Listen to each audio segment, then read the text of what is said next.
Assalamualaikum warahmatullahi wabarakatuh.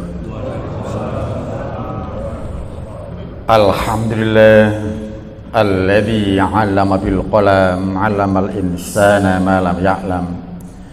Asyhadu an la ilaha illallah wahdahu la syarika lah wa asyhadu anna Muhammadan 'abduhu wa rasuluh la nabiyya ba'da.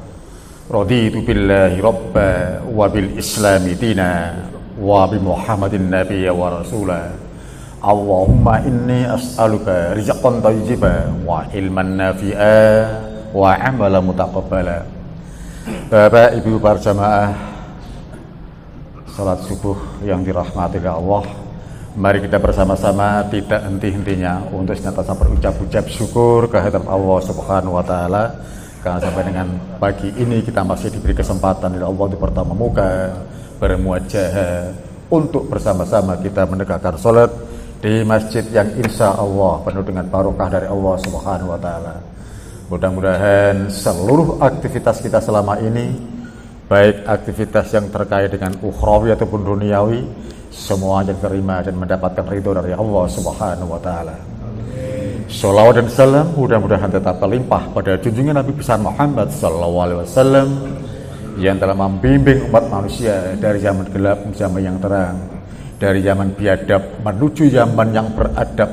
Dan mudah-mudahan kita yang hadir di masjid ini dan keluarga kita di rumah termasuk hamba-hamba yang senantiasa mendapatkan hidayah dari Allah Subhanahu wa taala agar kehidupan kita selamat dan bahagia dunia, selamat dan bahagia pula nanti kita di akhirat. Amin ya rabbal alamin. Bapak sekalian, yang akan kita bicarakan pagi ini adalah tentang amalan penenang jiwa di usia yang sudah senja. Ini perlu dijelaskan dulu judul ini. Apa usia senja?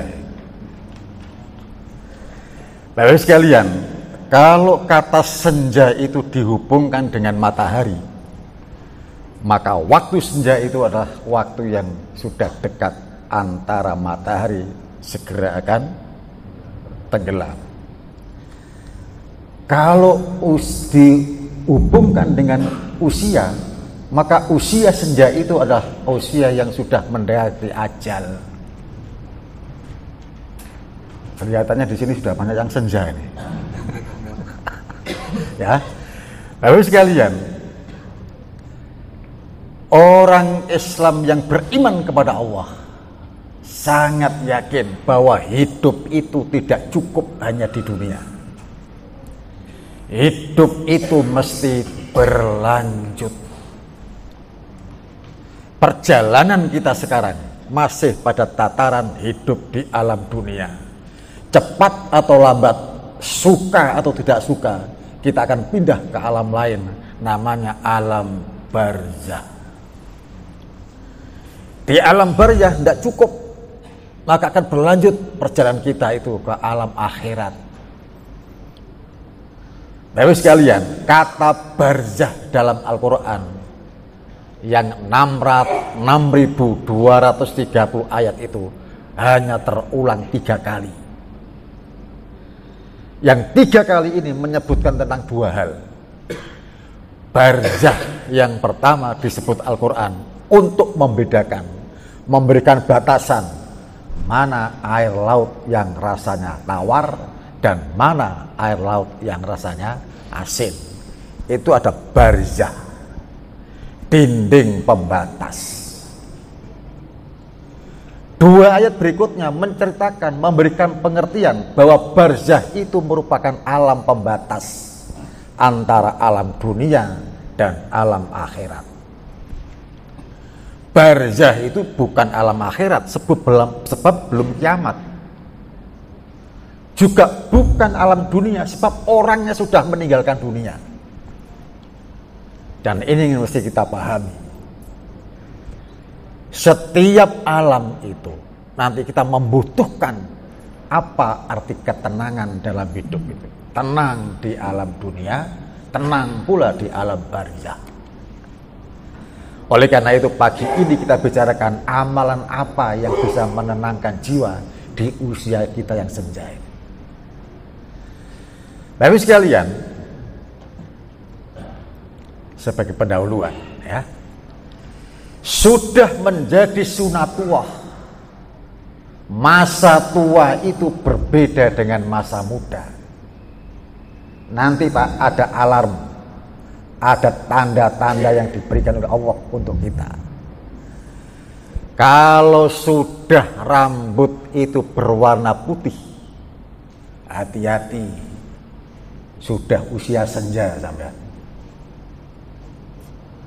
Kalau sudah gigi ini ndak utuh, wis ora pepek, hati-hati.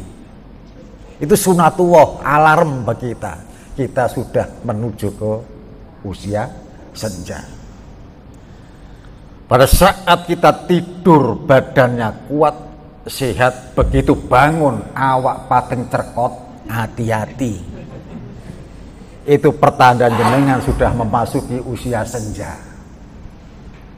Itu alarm, itu sunatullah yang menempel pada organ-organ tubuh kita. Jadi apa sunatullah ini? Sunatullah itu hukumnya Allah yang diletakkan di setiap makhluk. Api itu panas, itu sunatullah. Salju itu dingin, itu sunatullah. Dan masa tua itu berbeda dengan masa muda. Masa tua identik dengan penurunan kekuatan dan fungsi organ-organ tubuh yang menjadi indikator kuat tentang dekatnya ajal seseorang. Pak, orang Islam tidak usah takut secara berlebihan tentang datangnya ajal. Ajal itu Pak mendatangi kita, mengejar kita. Kemanapun kita pergi, ajal akan mengejar kita. Kemanapun dan dimanapun kita bersembunyi, ajal akan menyusul kita. Tidak usah takut berlebihan. Sebab itu merupakan sunatullah. Jenengan Pak takut mati, ujung-ujungnya juga akan mati. Jenengan berani mati, tetap ujung-ujungnya juga akan mati. Bagi orang yang beriman kepada Allah, tidak akan pernah punya rasa takut berlebihan terhadap kematian. Yang ditakutkan oleh umat Islam yang beriman kepada Allah adalah hidup setelah kematian. Sebab nanti begitu kita meninggalkan dunia ini, memasuki alam barzah, menuju ke alam akhirat, kita dihidupkan untuk yang kedua kali. Disitulah nanti berlaku firman Allah Subhanahu wa ta'ala, kullun nafsim bima kasabat rohina. Semua manusia akan dimintai pertanggungjawaban tentang apa yang ia lakukan pada saat hidup di dunia ini.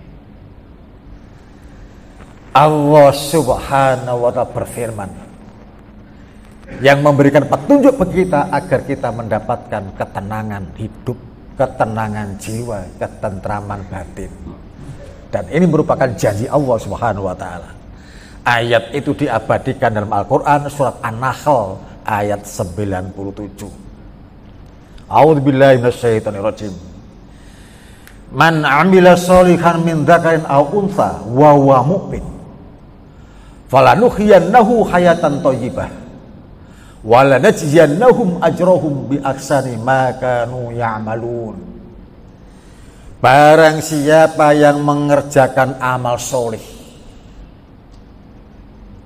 baik laki-laki maupun perempuan, dalam keadaan ia beriman kepada Allah. Pak, diingat-ingat Bu ya, ini merupakan janji dari Allah pada orang laki-laki maupun perempuan yang dia menjadi orang solih, solihah, berbuat kebaikan. Perbuatan baik didasari dari iman kepada Allah. Allah menjanjikan, maka sesungguhnya akan kami berikan kepada kehidupan yang baik, kehidupan yang menyenangkan, kehidupan yang menenteramkan. Ini janji Allah. Dan yakinlah janji Allah itu merupakan janji yang pasti. Tapi sekalian, makanya nanti ojo bosen-bosen dadi wong apik, ojo bosen-bosen ngelakoni keapian. Siapa yang mengerjakan amal solih, baik laki-laki maupun perempuan, dalam keadaan beriman kepada Allah, Allah memberikan kehidupan yang lebih baik. Konotasinya di dunia. Berikutnya Pak, konotasi di akhirat. Sesungguhnya akan kami beri balasan kepada mereka dengan pahala yang lebih baik dari apa yang telah mereka kerjakan.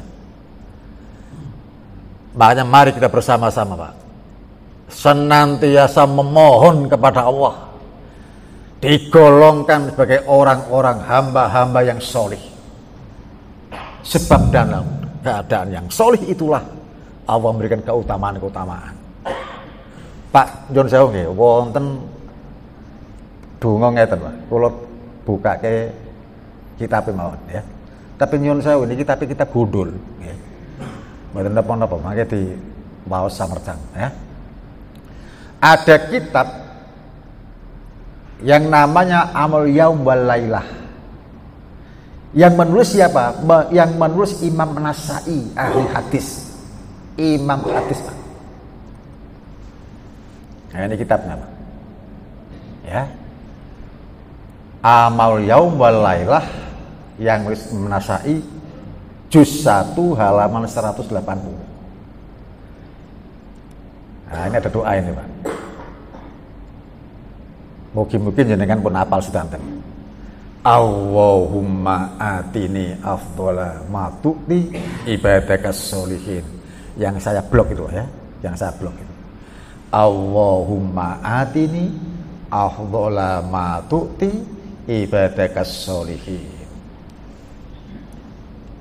Sudah banyak yang hafal doa ini. Doa ini Pak sangat luar biasa. Ya Allah, berilah aku keutamaan-keutamaan seperti yang kau berikan, keutamaan yang kau berikan kepada hamba-hambamu yang solih. Doa ini Pak merupakan sumber dari hadis takrir. Nyuwun sewu nggih, hadis niku wonten 3. Wonten hadis qauli, wonten hadis fi'li, wonten hadis takriri. Hadis qauli bersumber dari ucapan Nabi, innamal a'malu binniyat. Nah itu qauli, sabda Rasul. Ada yang fi'li, perbuatan. Oh, Nabi itu kalau sholat menghadapkan wajahnya ke arah kiblat. Kalau sholat beliau takbir bersamaan dengan angkat tangan. Perbuatan Nabi dilihat oleh orang, oleh sahabat, disampaikan kepada orang banyak. Hadis fi'li. Ini Pak, ada hadis takrir. Dalam riwayat ini Pak, ini ada periwayatannya Pak, ya, ada sanadnya, ada periwayatannya hadis ini, doa ini. Biasa Rasulullah itu kalau sholat berjamaah Pak, sebelum takbiratul ihram, beliau menghadapkan wajahnya kepada para sahabat, menginstruksikan sawu sufufakum, rapatkan shaf, luruskan barisan. Dilihat begitu sudah rapat, sudah lurus barisannya, beliau menghadap ke arah kiblat. Takbir Pak, Allahu Akbar. Ada kemudian sahabat berdoa dan doa ini didengar oleh Nabi. Allahumma atini afdhala ma tu'ti ibadakas sholihin. Kemudian dia takbir mengikuti Rasulullah. Begitu sholat selesai, langsung Rasulullah menghadapkan wajahnya kepada sahabat. Sopo sing donga iku? Ora ono sing jawab. Wedi. Diulangi lagi Pak. Sopo sing donga? Sampai ketiga kali ada orang yang mengacungkan tangannya. Saya Rasul, sayalah yang berdoa tadi. Coba ulangi doamu. Allahumma atini afdhola ma tu'ti ibadakas sholihin. Ya Allah, berilah kami keutamaan-keutamaan seperti keutamaan yang kau berikan kepada hambamu yang sholih. Rasul menimpali, luar biasa doamu itu. Dengan doamu itu kamu ditetapkan oleh Allah, matimu nanti mati syahid. Ini Pak ya. Batas tasahid fisabilillah. Dan kamu nanti akan menjadi orang yang mati syahid. Beberapa bulan kemudian terjadilah peperangan, dan betul orang itu matinya mati syahid.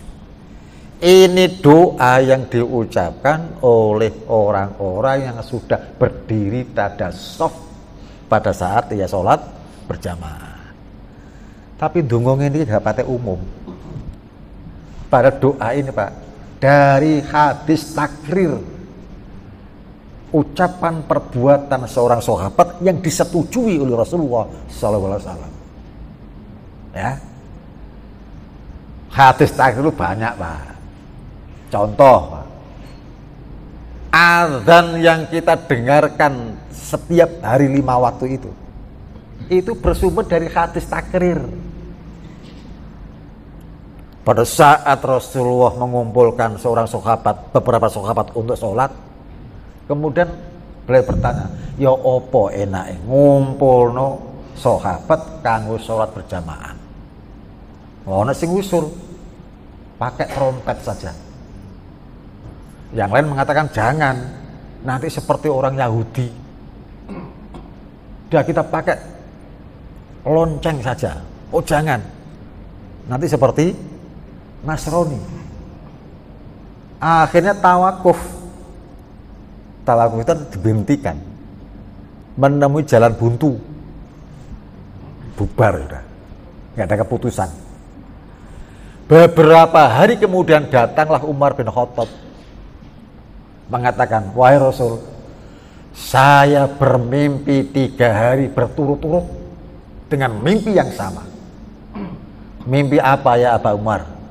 Saya bermimpi mengumpulkan sahabat-sahabat untuk sholat berjamaah dengan menggunakan kalimat ini. Dia menyampaikan kalimat adzan itu. Ya. Dah, Rasulullah diam. Beberapa hari kemudian muncul seorang sahabat namanya Ibnu Sa'id dan Bilal, 2 orang kepada Nabi, datang kepada Nabi. Wahai Rasul, saya beberapa hari bermimpi dengan mimpi yang sama. Mimpi apa? Ibnu Sa'id mengatakan, saya mengumpulkan sahabat-sahabat untuk sholat dengan mengucapkan ini, ucapan adzan, persis dengan apa yang diucapkan oleh Umar bin Khattab. Begitu saat waktu sholat tiba, Bilal ditunjuk Rasulullah. Bilal, berucaplah seperti mimpinya sahabat Ibnu Sa'id. Maka kemudian Bilal menaiki atap dan adzan. Itu hadis takrir Pak. Sampai sekarang kita amalkan itu. Kita dengarkan tiap hari minimal 5 waktu. Ya. Nah, Bapak sekalian, oleh karena itu doa Allahumma atini afdhola ma tu'ti ibadakas sholihin ini juga bersumber dari hadis takrir. Berusahalah menjadi orang baik. Berusahalah dengan doa-doa kepada Allah Subhanahu wa taala agar kita diberi keutamaan seperti keutamaan orang-orang sholih. Sebab kebaikan itu nantinya menjadikan batin kita menjadi batin yang tenang, ya, jiwa yang tenang, hati yang tentram. Kita lanjutkan. Rasulullah SAW bersabda tentang kebaikan. Al-birru husnul khuluq. Pak, hadis ini Sahih Muslim. Hadis nomor 4632. Al-birru husnul khuluq Wal ismu ma haka fi sadrik wa karihta ayyata'alli 'alaihin nas. Kebaikan itu ada budi pekerti yang baik. Pak, budi pekerti itu bisa dilihat dari dua sudut. Yang pertama dari ucapan, dan yang kedua dari tingkah laku seseorang. Berhati-hatilah dengan ucapan, berhati-hatilah dengan tingkah laku. Sebab itu mencerminkan budi pekerti baik. Dan kebaikan itu akan menjadikan batin dan hati kita tenang serta tentram. Setiap orang yang berbuat kebaikan, hatinya akan menjadi hati yang tentram, hati yang damai. Bahkan yang namanya budi pekerti itu cermin dari iman yang kita punyai. Muhammad Rashid Ridho dalam tafsir Al-Manar menyebutkan, al-imanu qawlu wa amalu fahuwa idza yazidu wa yanqus. Iman itu adalah ucapan dan perbuatan, sehingga dia bisa bertambah, dia juga bisa berkurang. Oleh karena itu kalau nanti Pak, seringan-ringan apapun perbuatan, seringan-ringan apapun ucapan, kalau ucapan dan perbuatan itu indikasi kesolehan, laksanakan. Tapi juga begitu Pak, seringan-ringan ucapan, jika ucapan itu tidak mencerminkan budi pekerti yang baik, jangan ucapkan. Waduh, saiki ono mubalek Pak, nangis getun, ya, nangis karena menyesal, mubalek Pak, terkenal getune kaya Pak, sebab mubalek iki kakean es teh, ya, kakean es teh, berucap dengan tidak sopannya pada penjual es. Ini Pak cermin bahwa dia budi pekertinya kurang bagus, ya. Sehingga banyak orang yang mencela. Sekarang getun tiba buri, ya, penyesalan di belakang. Wal ismu ma hakka fi sadrik, dan dosa itu adalah perbuatan atau tindakan yang bisa menyesakkan dada. Kalau nyenengan kepengen hati tentram, hati yang jiwa yang tenang, berbuatlah kebaikan. Jangan berbuat dosa dan maksiat, sebab dosa dan maksiat itu perbuatan tindakan yang bisa menyesakkan dada. Dosa dan maksiat itu merupakan hal yang kau benci sendiri. Perbuatan itu akan kita benci jika ada orang yang tahu. Dadi dosa itu Pak, nek ditontok wong, awak dhewe iki merasa isin, malu.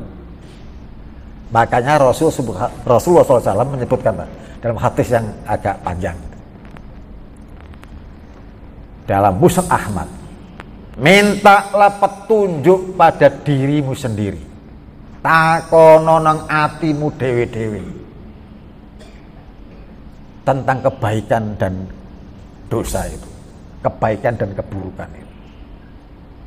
Jangan bertanya dalil pada kiai, jangan tanya dalil pada ustadz. Tentang apa? Pak, selingkuh itu dosa apa ora? Ora usah takon dalil, takono nang awake dhewe-dhewe. Mintalah petunjuk dari jiwamu. Istafti nafsak albirru ma'anna ilahil qalbu wa ma'annat ilaikan nas wal ismu ma hakka fi qalbi wa taraddada fi sadri wa in aftakat nasu ala subyan wal aftal, ya.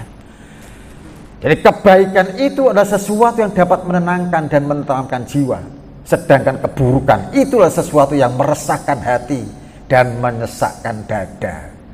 Meskipun manusia itu membenarkanmu, berhati-hati Pak. Dosa itu Pak membekas. Tidak akan pernah seseorang itu hidup bahagia semata dia hidupnya di bawah bayang-bayang dosa. Dosa itu membekas Pak. fufu fafa itu membekas, Pak. Ya, membekas. Mbok kita tutupi bagaimanapun tetap membekas. Yang mengakibatkan orang tidak akan hidup tenang, rangiro tenang. Selama dosa dan maksiat itu tidak disesali dan mohon maaf pada orang-orang yang disakiti. Ya, maka berhati-hatilah. Tapi sekalian, subhanallah, ini ada kisah, Pak. Kisah yang sudah mendunia. Ini ada kata-kata gini, Pak. Meskipun manusia membenarkanmu, ya, pada saat terjadi perang dunia II, Pak, ada pasukan, ada seorang prajurit yang kemudian menurunkan, menjatuhkan bom di Hiroshima dan Nagasaki. Pada saat bom itu jatuh dan meledak, Pak, memunculkan bola api raksasa yang luar biasa. Ledakannya dahsyat. Yang meninggal, Pak, bukan 1-2 orang, ribuan orang mati. Bayi-bayi ikut mati. Orang-orang perempuan hamil tua ikut mati. Orang-orang jompo ikut mati. Semua. Walaupun pada saat dia berbuat itu, Pak, begitu bom meledak, dia girang, tertawa, terbahak-bahak dalam pesawatnya. Dia datang ke pangkalan militer, Pak, disambut oleh teman-temannya sebagai pahlawan. Dia pulang ke Amerika juga disambut dengan pahlawan, dieluk-elukan. Pak, membunuh orang itu tidak kemudian tanpa bebas, tanpa tanggung jawab, Pak. Mungkin orang-orang itu setuju dengan perbuatan itu. Maaf, Pak. Ternyata di ujung akhir hayat, Pak, begitu dia pulang ke Amerika, beberapa pekan kemudian orang ini linglung, Pak. Yang menjatuhkan bom linglung. Sampai dengan akhir hayatnya dia meninggal seperti orang gila. Dia hidup tidak tenang. Karena apa? Dibayangi dengan dosa yang ia lakukan. Walaupun perang itu, Pak, hukum perang, kalau tidak membunuh dibunuh, itu hukum perang. Tapi hukum perang itu pun ada batasan-batasannya. Tidak ada istilah bumi hangus, tidak ada. Makanya Rasulullah menyebutkan, kalau kalian pergi ke medan perang, jangan membunuh anak-anak, jangan membunuh perempuan, jangan membunuh orang-orang tua, jangan rusak tanaman-tanaman. Itu hukum perang, Pak. Ya, tidak boleh bumi hangus itu. Bom meledak, tidak 1-2 orang yang meninggal, ribuan. Dan orang yang melakukan, Pak, dielu-elukan sebagai pahlawan, dibenarkan oleh sekian banyak orang, tapi dia hidup tidak tenang. Karena apa? Dihantui dosa. Ya. Kita lanjutkan, Pak. Ketika memasuki umur 40 tahun. Walaupun kajian ini bukan kajian tafsir, Pak, tapi perlu kita sampaikan di sini. Dalam Al-Quran tidak ada kata-kata sia-sia. Di dalam Al-Quran tidak ada kata tanpa makna. Ternyata, Pak, umur 40 itu disebut dalam Al-Quran. Nah, ini harus kita pahami. Kalau umur 40 itu bukan umur yang istimewa, tidak mungkin disebut dalam Al-Quran. Ya, arba'ina sanah, 40 tahun. Dan sejarah membuktikan tokoh-tokoh besar dunia diangkat oleh Allah pada umur 40 tahun. Nabi Muhammad bin Abdullah Al-Quraisy diangkat jadi nabi umur 40 tahun. Diangkat jadi rasul 41 tahun. Bung Karno jadi presiden umur 44 tahun. Gibran umur piro? Loh, aku iki takon. Ya. Coba ya. Umur 40 tahun adalah umur yang istimewa. Jika tidak istimewa, tidak mungkin Allah menyebut secara khusus dalam firman-Nya. Niki wonten firman Allah Subhanahu wa taala yang diabadikan dalam Al-Ahqaf ayat 15. Hatta idza balagha asyuddahu balagha arba'ina sanah. Nah ini Pak. Arba'ina sanah. Hingga apabila dia telah dewasa dan umurnya sampai 40 tahun. Umur 40 tahun itu kita harus apa? Ingat-ingat Pak ya. Ini yang bagi mereka yang sudah 40 tahun. Yang sudah kelewatan, ya dikoreksi aja nanti, muhasabah. Ya. Umur 40 tahun itu harus menjadi orang yang pandai bersyukur kepada Allah. Sebab umur 40 tahun itu Pak, kuat-kuatnya pikiran, kuat-kuatnya badan. Maka idealnya Pak, orang naik haji itu 40 tahun. Idealnya begitu. Sebenarnya fisiknya harus diuji di sana. Dan umumnya umur 40 tahun fisiknya masih kuat. Ya. Tawaf bisa, sa'i bisa, lempar jumrah juga bisa. Ini idealnya begitu. Sebab nanti kita di sana diuji dengan fisik. Waktu tawaf, desek-desekan karo wong India, wong Pakistan, wong Afrika, kau gede-gede Pak. Ya. Perlu fisik yang kuat. Gunakan fisik yang kuat dan kesempatan yang ada untuk meningkatkan kualitas ibadah kepada Allah. Meningkatkan kualitas ibadah kepada Allah itu wujud rasa syukur kepada Allah Subhanahu wa taala atas pemberian bekal itu. Umur 40 tahun idealnya Pak, maaf ya, ini mungkin di antara kita tidak seperti itu. Sebab memang takdir Allah seperti itu sudah. Umur 40 tahun itu Pak, umumnya masih punya bapak, punya ibu.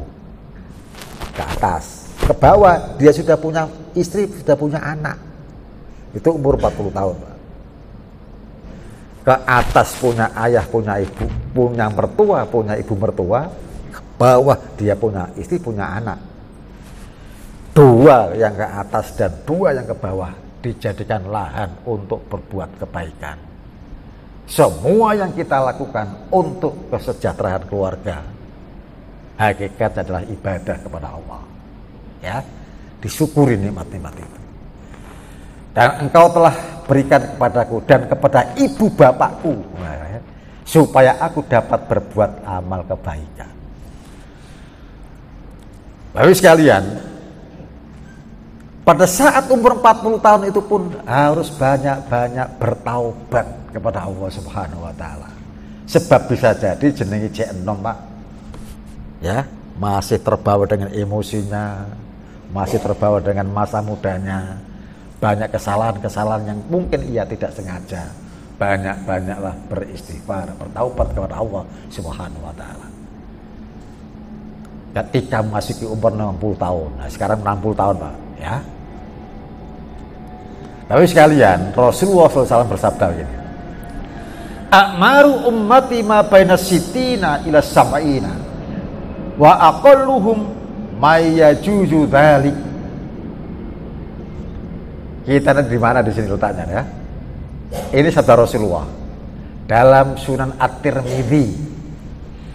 Umur umatku itu berkisar antara 60 tahun hingga 70 tahun. Ini sudah banyak yang 60. Sudah banyak yang sudah 70. Rasul menyebutkan Pak, dan sedikit di antara mereka yang lebih dari itu.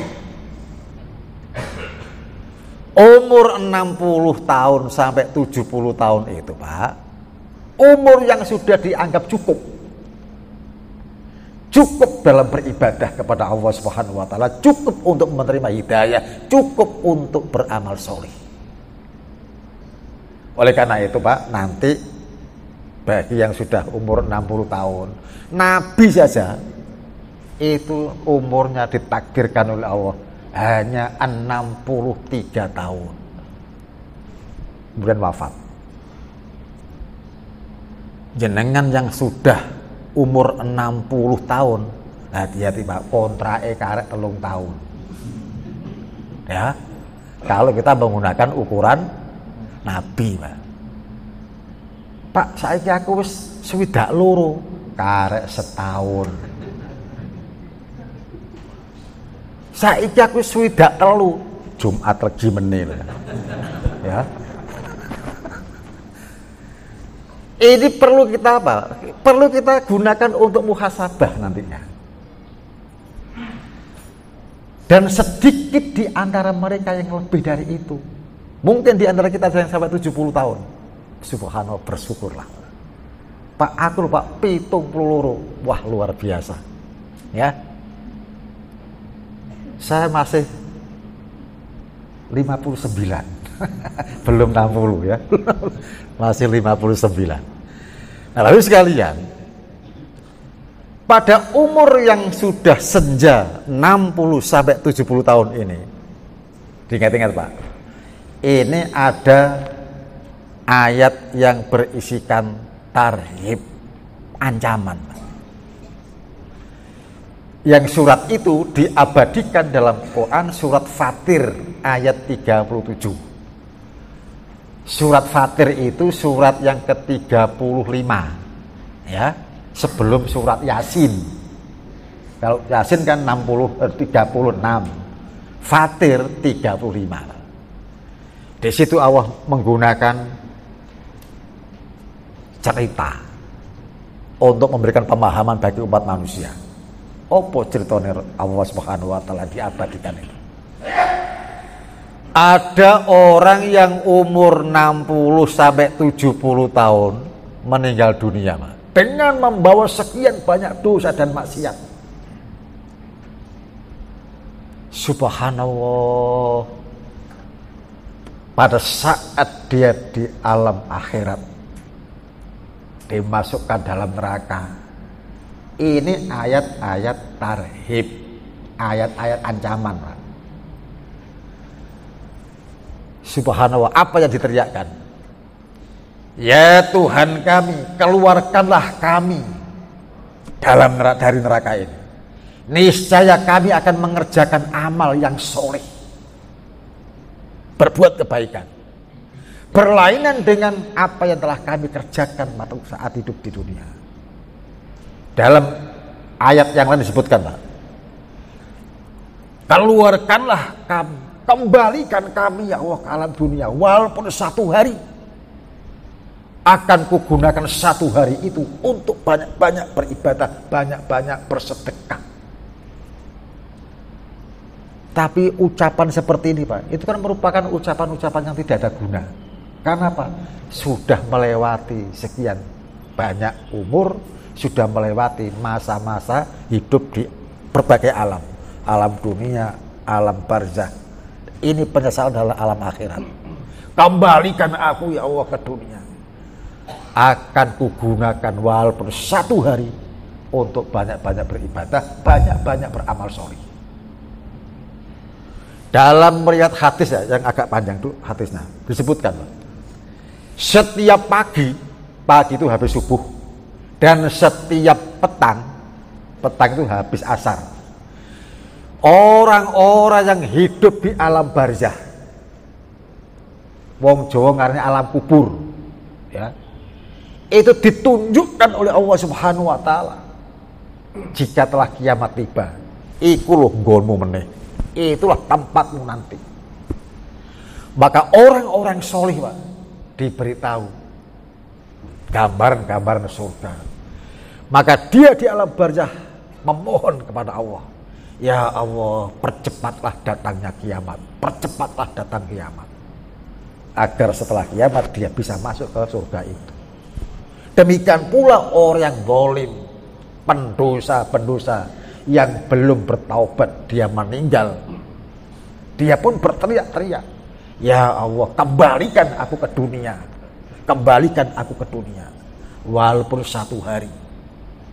Ya, itu dalam riwayat yang lain, dalam hadis seperti itu, ditunjukkan tiap pagi dan tiap sore, seperti itu. Apa jawaban Allah dalam teriakan-teriakan merespon dari apa yang diteriakkan oleh orang-orang yang sudah terlanjur berbuat dosa tanpa taubat kepada Allah. Maka Allah menggunakan kalimat nada-nada dari kalimat istifham ingkari, pertanyaan yang tidak membutuhkan jawaban. Allah mengatakan, apakah kami tidak memanjangkan umurmu dalam masa yang cukup? Umur yang panjang dan umur yang cukup itu umur 60 sampai dengan 70 tadi. Ya. Apakah kami tidak memanjangkan umurmu dalam masa yang cukup untuk berpikir bagi orang yang mau berpikir? Dan apakah tidak datang kepadamu pemberi peringatan? Banyak sudah Rasul diturunkan, banyak pula nabi-nabi untuk memberikan penerangan-penerangan kehidupan manusia. Apakah tidak cukup? Nah, itu pertanyaan, Pak. Pertanyaan yang tidak perlu jawaban. Ini dalam ulumul Quran disebut istifham inkari, pertanyaan yang tidak membutuhkan jawaban. Maka rasakanlah azab kami, dan tidak ada bagi orang-orang zalim seorang penolong pun. Nah, sekarang mari kita bicarakan tentang orang cerdas, orang muslim, orang Islam yang cerdas itu yang bagaimana. Dalam Sunan At-Tirmidzi disebutkan, orang yang cerdas itu adalah orang yang mempersiapkan dirinya dan beramal untuk hari setelah kematian. Sedangkan orang bodoh adalah orang yang jiwanya mengikuti hawa nafsu dan berangan-angan hanya kepada Allah. Hanya berangan-angan saja. Jadi orang yang cerdas itu ada dia senantiasa beraktivitas dengan orientasi negeri akhirat. Semua aktivitasnya bernilai ibadah kepada Allah. Sedangkan orang bodoh adalah orang yang senantiasa menuruti hawa nafsunya. Dan manusia itu, Pak, banyak yang diperbudak oleh kebiasaan, diperbudak oleh hawa nafsu. Oleh karena itu, banyak-banyaklah beramal soleh. Sebab sekali lagi, manusia itu diperbudak oleh kebiasaan. Jika kita kebiasaan berbuat baik, insya Allah seakan-akan ada orang yang akan senantiasa mengajak kebaikan. Pak nyun sewu nggih, sampean biasa ngerokok, terus gak kongkon gak ngerokok iku angel. Sebab kebiasaan. Sampean biasa karipan, dikongkon tangi esuk, repot, angel. Oleh karena itu, jadilah budak-budak kebaikan. Ya, sebab hakikatnya manusia itu budak kebiasaan. Ya. Tapi sekalian, sekarang mari kita bicarakan apa yang harus kita lakukan pada usia senja ini. Ini poin yang sangat penting, Pak. Yang pertama adalah introspeksi. Setiap kita akan tidur, Pak, introspeksi, muhasabah. Sepanjang hari tadi apa yang saya lakukan? Banyak dosanya atau banyak amalannya? Banyak maksiatnya atau banyak amal solihnya? Muhasabah. Oleh karena itu pada saat akan tidur, dalam sebuah hadis disebutkan, banyak-banyaklah beristighfar saat menjelang tidur. Ya, banyak-banyak beristighfar. Siapa tahu itu istighfar terakhir. Sebab apa? Sebab kita memasuki tidur itu hakikatnya memasuki dunia kematian. Coba jenengan analisis doa-doa terkait dengan tidur. Doa-doa tentang kematian, Pak. Bismika Allahumma ahya wa bismika amu. Ya kan? Dengan namamu ya Allah aku hidup. Dengan namamu pula ya Allah aku mati. Menidur. Tidak ada yang bisa menjamin, Pak. Begitu kita tidur besok bangun. Belum, tidak ada yang menjamin. Kecuali jaminan dari Allah. Banyak sudah kasus, banyak contoh. Begitu badan sehat tidur, tidak bangun-bangun, Pak. Ternyata meninggal dunia. Sampean kenal Marisa Haque? Kenal sampean? Kenal nang ndi sampean? Tahu ya, tahu. Orangnya sehat, orangnya cerdas, orangnya cantik, Pak. Sehat ya. Tidur bablas. Ya boleh nangis geru-gerune Ikang Fauzi, Pak. Gak nyongko nek bojone sehat mati seperti itu, cepat ya. Nah, jadi kita memasuki tidur itu hakikatnya memasuki dunia kematian, sampai dengan doanya pun menyangkut paut dengan kematian. Bismika Allahumma ahya wa bismika amut. Dengan namamu ya Allah aku hidup, dengan namamu pula ya aku mati. Pada saat kita bangun, alhamdulillahilladzi ahyana ba'dama amatana wa ilaihin nusyur. Segala puji bagimu ya Allah yang telah menghidupkan aku dari kematianku. Nah, coba. Jadi tidur tuh hakikatnya konstruksi kematian. Nah, muhasabah, Pak, ya, introspeksi. Nek wis umur 60 tahun, perhatikan amalan-amalan yang wajib, amalan-amalan yang hakikatnya merupakan amalan per kapita. Apa per kapita itu? Per kepala. Perhatikan amalan-amalan wajib yang bersifat per kapita. Jangan sampai ditinggal. Nek wis umur 60 tahun, ojo sampai ono sholat 5 waktu bolong-bolong. Sebab sholat yang 5 waktu itu kewajiban per kapita, per kepala. Ora iso diganti, ora iso diwakilno. Ya, perhatikan sholat-sholat kita. Kalau selama ini, Pak, nasib kita kok jelek, nyun sewu. Hakikatnya, Pak, yang namanya takdir Allah itu baik. Hanya kita saja yang menyebutkan ini takdir baik, ini takdir jelek. Kalau jenengan punya nasib yang kurang beruntung, kurang baik, yo apa caranya nasib ini baik? Maka jalan satu-satunya adalah perbaikilah sholat jenengan. Maka Allah Subhanahu wa ta'ala akan memperbaiki nasib jenengan. Berangkatnya dari sholat, Pak. Kalau sholatnya bagus, insya Allah, Pak, yang namanya nasib kita pun akan bagus. Kebalikannya, Pak. Kalau sholatnya acak-acakan, sholatnya bolong-bolong, maka nasib kita pun akan nasib yang acak-acakan, nasib yang kurang bagus. Ya. Berikutnya, Pak, nek wis umur 60 tahun, ojo sampai, Pak, melanggar syariat Islam. Nek wis umur 60 tahun, jangan memakan barang-barang haram. Sebab kita sudah di umur senja. Ya, hentikan makan barang-barang haram. Barang-barang yang syubhat, yang masih meragukan, Pak. Diseleksi lagi apa makanan-makanannya. Nek wis umur 60 tahun wis dijauhi perzinaan. Wis dilereni sing selingkuh-selingkuh iku ya. Jangan. Sampean kok guyu berarti ono. Ayo, jauhi perzinaan, Pak.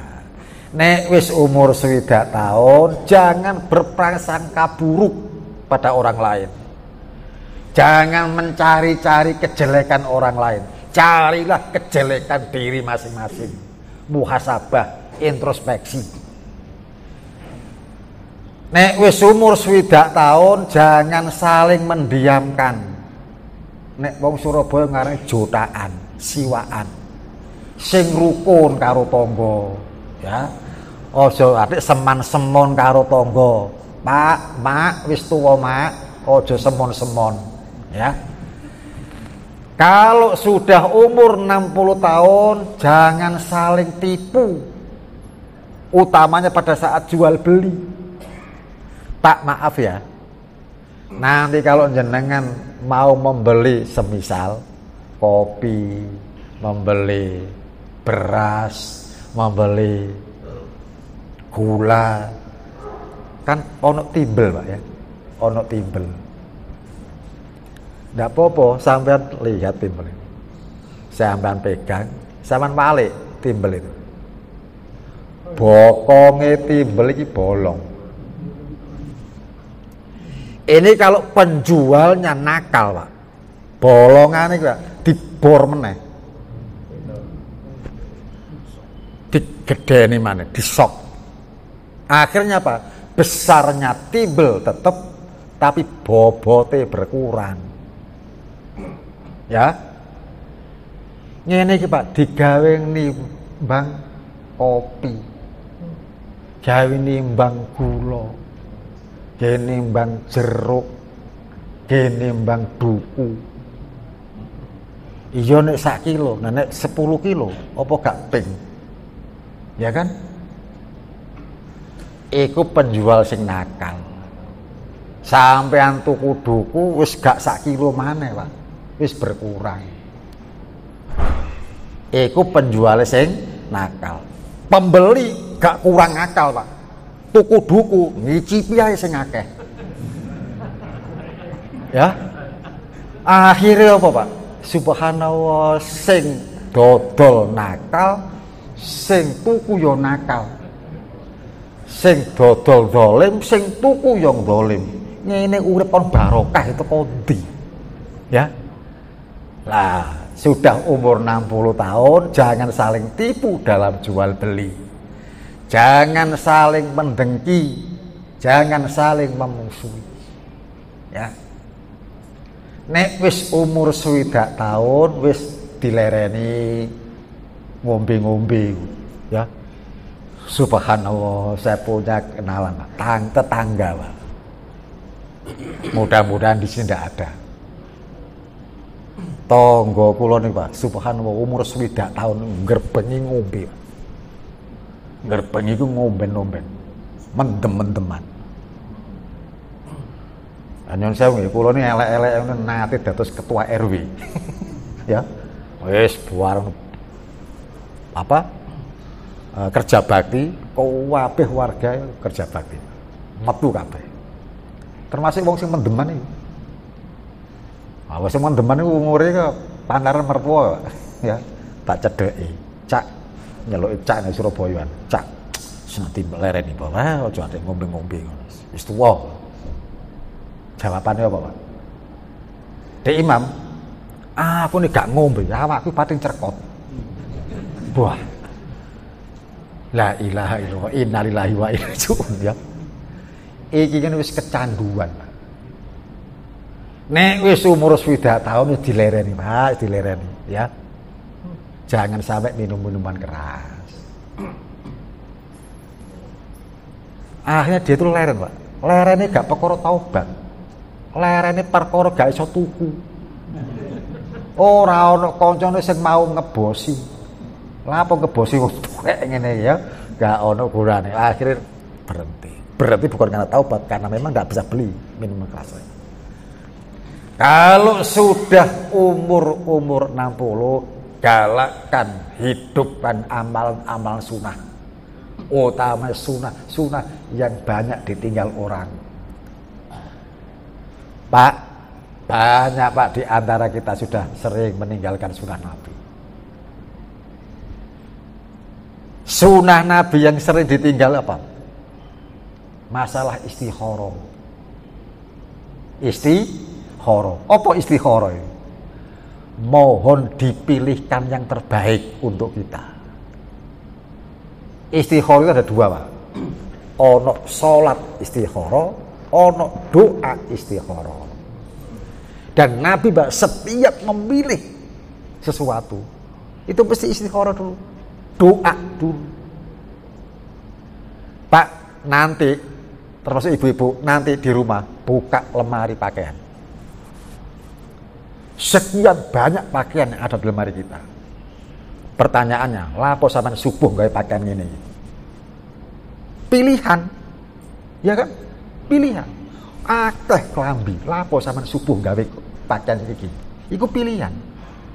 Nah, pernah enggak kita doa istikharah untuk memilih pakaian? Enggak pernah kita. Ibu-ibu juga begitu. Masakan itu, ya. Subhanallah, Indonesia itu, Pak, kaya dengan kuliner. Ono jangan asem, rawon, soto, gulai, kare. Lapo bentino gawe jangan bening ae. Pilihan. Pernahkah ibu-ibu memilih untuk memasak hari itu dengan doa istikharah? Tidak ada. Padahal kita dihadapkan ada pilihan. Dilatih, Pak. Jenengan memilih pemimpin, kudune istikharah. Bisa jadi, Pak, carut marutnya negeri ini karena kita pada saat memilih pemimpin tidak berdasarkan istikharah. Kita memilih DPR, memilih presiden, memilih apalah, tidak pakai istikharah. Kita memilih hanya berdasarkan senang dan tidak senang. Wah, akibatnya tidak karu-karuan, ya kan? Nah, Allahumma khirli wahtarli, doa istikharah paling pendek. Allahumma khirli wahtarli, menggalakkan amal-amal sunnah, ya. Nek wis umur 60 tahun, banyak-banyak berzikir, banyak-banyak berdoa, banyak-banyak beristighfar. Amalan-amalan seperti ini, Pak, itu bisa menjadikan hati batin kita tentram. Saya kira cukup yang dapat kita bahas pagi ini. Mudah-mudahan suatu saat kita bertemu kembali. Walaupun toh tidak selesai, setidaknya ada makalah yang bisa dibawa pulang. Kita akhiri pertemuan kita dengan doa bubar majelis. Subhanakallahumma wa bihamdika asyhadu an la ilaha illa anta astaghfiruka wa atubu ilaik. Wassalamualaikum warahmatullahi wabarakatuh.